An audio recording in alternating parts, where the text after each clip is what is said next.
مصلحا ومجددا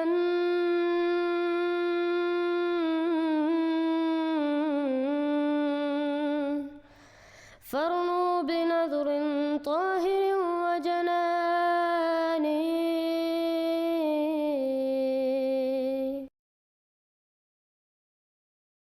السلام علیکم ورحمۃ اللہ وبرکاتہ. اس ویڈیو میں ہم سورہ النساء آیت 70 کی تفسیر سنیں گے. ہم پہلے ڈاکٹر اسرار احمد کو سنیں گے جو کہ تسلیم کرتے ہیں کہ اس آیت میں اللہ تعالیٰ یہی فرما رہا ہے کہ جو لوگ حضرت محمد صلی اللہ علیہ وسلم کی اطاعت کریں ان کو یہ انعامات مل سکتے ہیں. اور اس آیت میں تو اللہ نے النبیین کا بھی ذکر کیا ہے، لیکن پھر ڈاکٹر اسرار احمد صاحب کہتے ہیں ہاں نبوت تک وہ نہیں پہنچ سکتے. سوال یہ پیدا ہوتا ہے پھر اللہ تعالیٰ نے ان انعامات میں نبیوں کا بھی کیوں ذکر کیا، جبکہ اس آیت میں وہ انعامات کا ذکر ہو رہا ہے جو کہ مسلمانوں کو مل سکتے ہیں. اس آیت سے ثابت ہوا کہ اس امت میں فیضان نبوت جاری ہے اور نبی صلی اللہ علیہ وسلم کی برکات سے اس امت میں ایک امتی نبی نے آنا تھا. اسی وجہ سے حضرت محمد صلی اللہ علیہ وسلم نے خود ہی فرمایا کہ مسیح نبی اللہ آئیں گے اور اس امت کے امام ہوں گے، اور وہ مسیح حضرت مرزا غلام احمد علیہ السلام ہیں. اگر ہم دوسرے مسلمانوں کی تفسیر دیکھیں پھر وہ تو کہتے ہیں کہ یہ تو آخرت کے متعلق بات ہو رہی ہے. پھر ان کے ترجمے کے مطابق اس امت میں نہ صدیق ہوں گے، نہ شہداء، نہ صالح. اب اس کے بعد یہ اطاعت رسول کے موضوع پر جو عظیم ترین آیت ہے قرآن کی وہ آ رہی ہے. وَمَن يُطِعِ اللَّهَ وَالرَّسُولَ، اور جو کوئی اطاعت کرے گا اللہ کی اور رسول کی صلی اللہ علیہ وسلم، فَأُولَٰئِكَ مَعَ الَّذِينَ أَنْعَمَ اللَّهُ عَلَيْهِمْ، تو یہ وہ لوگ ہوں گے جنہیں معیت حاصل ہوگی ان کی جن پر اللہ کا انعام ہوا. اور وہ کون ہیں؟ من النبیین والصدیقین والشہداء والصالحین، یعنی انبیاء کرام اور صدیقین اعظام اور شہداء کرام اور صالحین. وحسن اولئک رفیقا، اور یہ لوگ تو بہت ہی اچھے ہیں رفاقت کے لیے.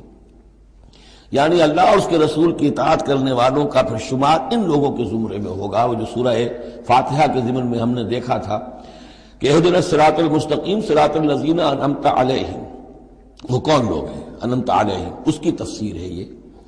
فاولئک مع الذین انعم اللہ علیہم من النبیین والصدیقین والشہداء والصالحین.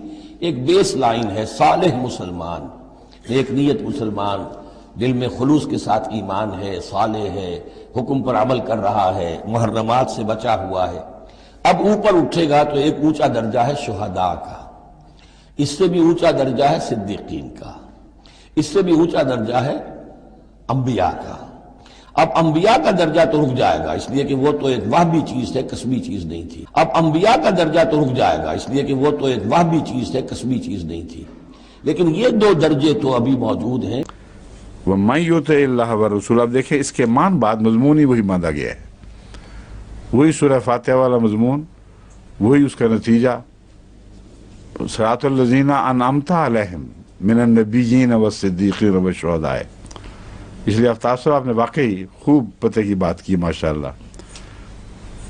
چودھری اشرف صاحب بیچارے بالکل مبہوت بیٹھے ہوئے تھے، آپ نے صحیح بات کر دی موقع کی. وَمَن يُطِعِ اللَّهَ وَالرَّسُولَ، اور جو بھی اطاعت کرے اللہ کی، والرسول، اور اس رسول محمد رسول اللہ کی. الف لام میں الرسول جو ہے کسی رسول کی مراد نہیں بلکہ یہ رسول یعنی محمد مصطفیٰ صلی اللہ علیہ وسلم. صراط مستقیم پر چلنے کا نتیجہ کیا ہوگا؟ وَمَن يُطِعِ اللَّهَ وَالرَّسُولَ، جو کوئی بھی اللہ اور اس کے رسول کی اطاعت کرے گا، فَأُولَٰئِكَ مَعَ الَّذِينَ أَنْعَمَ اللَّهُ عَلَيْهِمْ، بس یہی لوگ ہوں گے، اب یہی لوگ ہوں گے جن پر اللہ انعام فرمائے گا.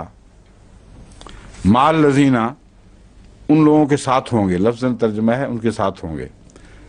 میں نے کیوں کہا پھر جن پر انعام فرمائے گا، اس کی آگے میں دلیل دیتا ہوں.